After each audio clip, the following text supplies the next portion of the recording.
Қоғам тыныштығын сақтау әр мұсылманның міндеті. Ислам дінінде қоғамның тыныштығын, бірлігін, бейбітшілігін сақтау ең ұлық құндылықтардың бірі болып табылады.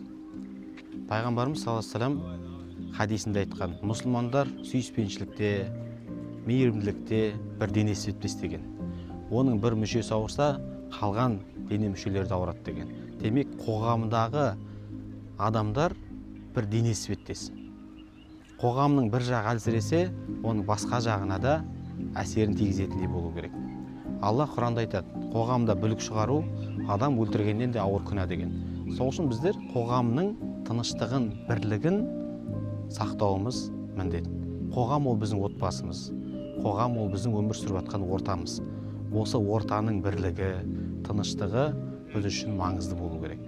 Сол үшін мұсылман болғаннан кейін осы құндылықтарды сақтау біз үшін бір міндет.